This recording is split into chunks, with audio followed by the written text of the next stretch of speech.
Presumed Innocent's fourth episode opens with Rusty and Barbara speaking with Kyle. Kyle learns from Rusty about the photos of him standing outside Carolyn's house. Kyle acknowledges that he learned of the affair several months prior. He went there in an attempt to figure out why Rusty continued seeing Carolyn.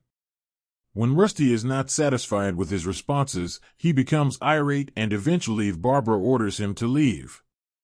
He remembers Carolyn rehearsing her speech for the Bunny Davis case with him while they are strolling outside. Upon his return home, Barbara chastises him for questioning Kyle in a prosecutorial manner. However, their altercation ends when Barbara storms out.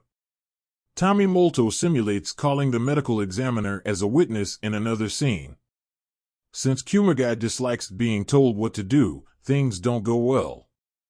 Raymond and Rusty are back at work on the case and are unsure on how to proceed. Another thing that irritates Rusty is Barbara's statement that she's done after their fight. Rusty is being self-centered, so Raymond tells him that he dug his own grave.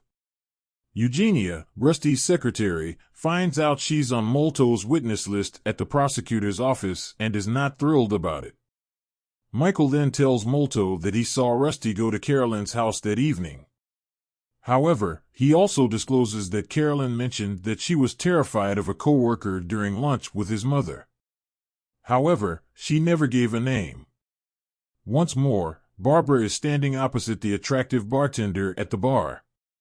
He sits down next to her and introduces himself as Clifton this time. Concurrently, Rigo contacts Rusty to inform him that she has a match in the second DNA sample from the Bunny Davis case. The individual goes by Brian Ratzer. They attempt to question the man about the murder occurrence when they visit his home.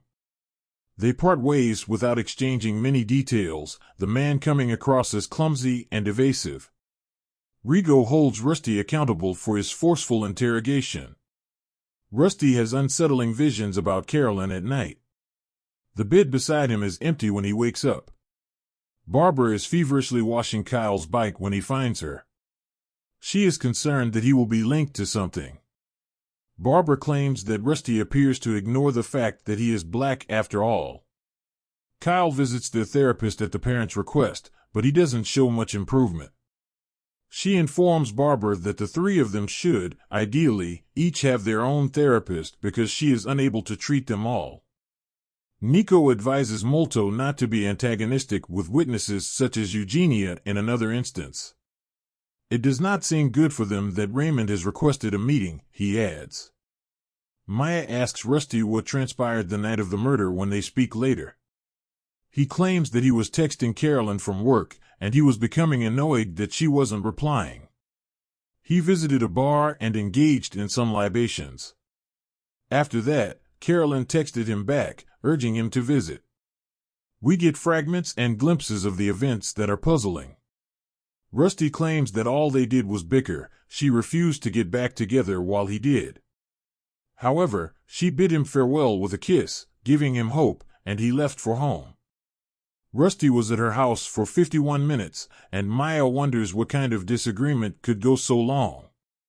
After talking individually about the matter, Maya and Raymond decide not to allow Rusty to testify. While Brian Ratzer searches for Rusty online, Rusty continues to investigate him.